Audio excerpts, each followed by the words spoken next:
and welcome to Monday Morning Detective, the podcast.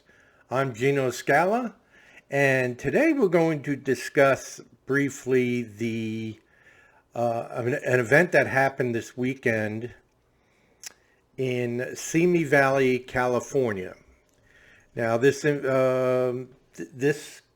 crime, what we believe to be a crime, the news report was forwarded to me by a California detective, private investigator, and he felt it was a story worthy of discussion and wanted my view on this particular incident. So it's a short. I'll go ahead and read it. It's a short article.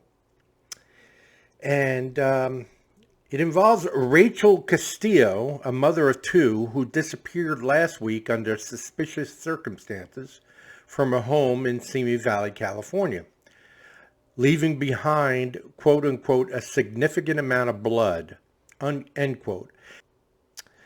The police believe Castillo is in danger and the family is desperately seeking answers. They believe that Rachel is at risk. She has two children and lives with her sister just a few miles away from their parents. She had dropped off her children to their father's residence Thursday morning before she disappeared later that day. And this is the sister talking now, Emily Castillo. She said, "As soon as I saw the blood, that's when I realized something wasn't right. So I called my mom to let her know to come over, and then I immediately called 911. Well, interestingly, many of her belongings, including her phone, keys, and car, were still at the residence. Castillo is 5'2" and weighs 105 pounds, with brown hair and brown eyes. And in several pictures that they use on the missing poster, she's wearing turtle shell framed glasses, wide, very large lens glasses. She's a very attractive 25-year-old, young mother with two young children. So that's the situation. Now, that's not a lot of information, obviously. But again, based on previous incidences and certain things you just come to know when you investigate these crimes over and over and over again, as I have done, as others have done, and as well as the detective who sent me this article. He has done. This is not going to end well. It's not likely she cut herself, making a salad, and bled, and then left by a friend or anything of that nature. So, that's obviously ruled out pretty quickly. I'm sure at this point, the police, I know Simi Valley, it's a very nice area. It is a bedroom community, single family homes mostly. And in California, those homes are 500,000. They're just basic neighborhood, neighborhood construction, nothing fancy. But these are $500,000 homes, largely. So you have a lot of technology people, a lot of tech people, a lot of computer people out in that area, software engineers, things of that nature. Some entertainment, but not a whole lot, because it's quite a bit of distance away from Los Angeles. And quite frankly, it's very Caucasian. So considering the police probably at this point have video evidence from neighbors' Ring doorbells or their home security systems. I can guarantee you that on the street they live, 8 out of 10 houses have that.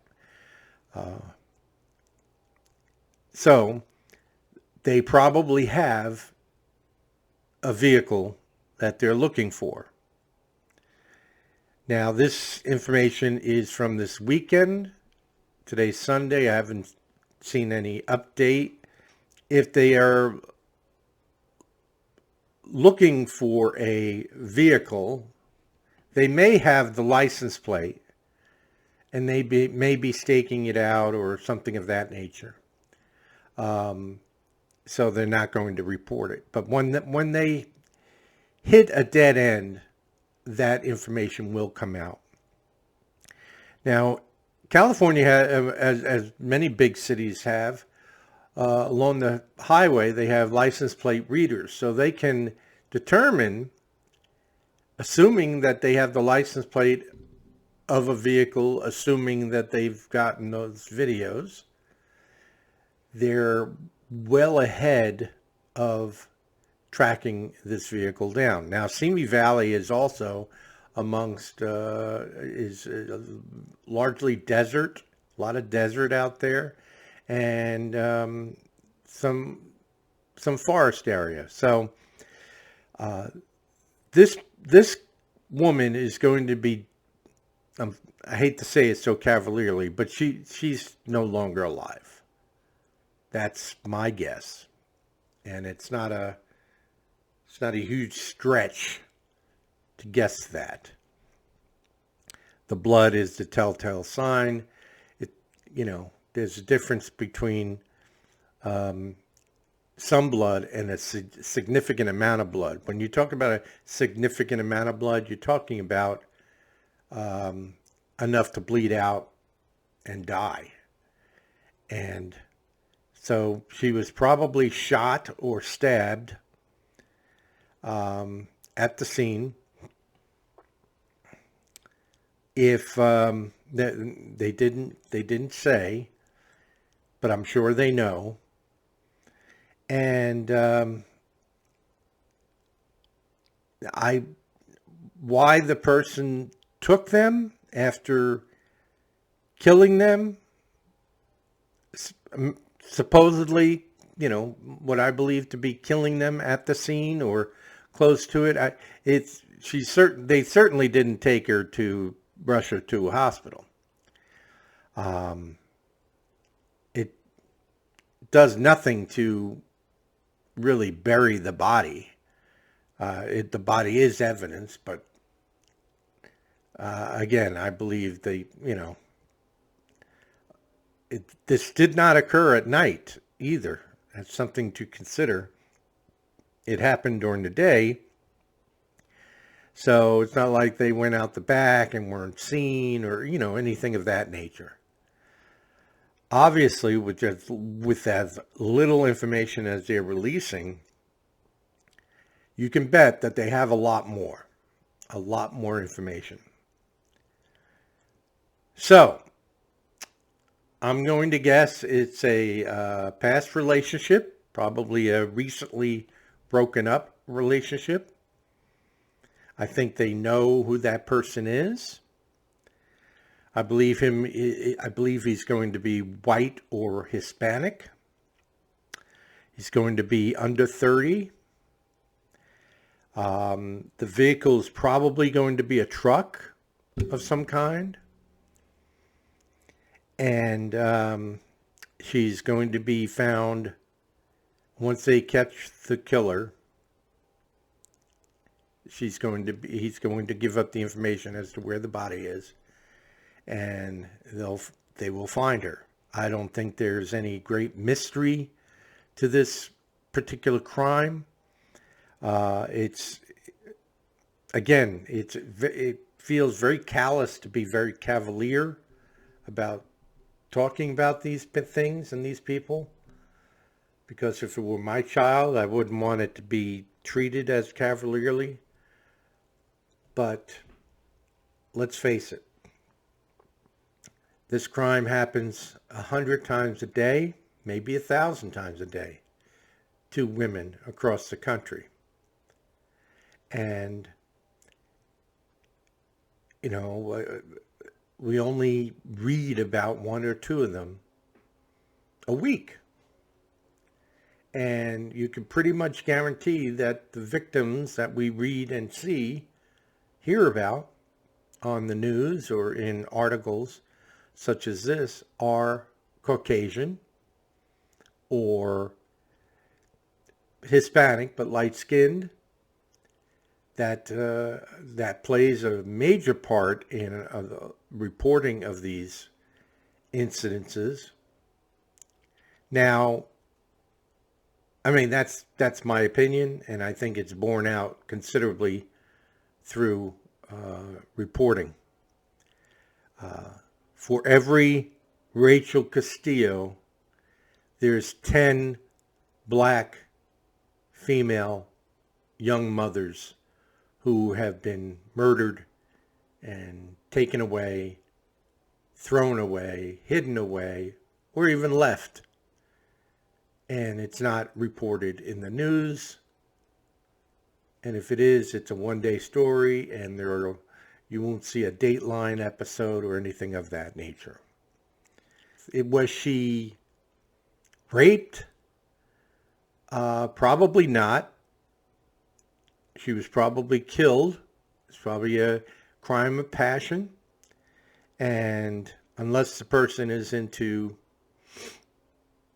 having sex with the dead, necrophilia, this person probably was not a sexually motivated crime. Sexually motivated crimes usually, that's usually their calling card. They're rapists, and they may be violent rapists. They may assault. They may even stab, but they're not going to take the body. So this is someone who is familiar with the residents and familiar with her, and probably knows her schedule as far as coming and going, specifically when it comes to dropping off the children. So this is what I deduce in reading just the little information that we have. And I'm sure we'll do follow-up once we hear more. But this is episode 18 of the podcast, Monday Morning Detective. And we'll make sure that we follow up on this tragic case involving Rachel Castillo. Thank you, and we'll talk to you next time.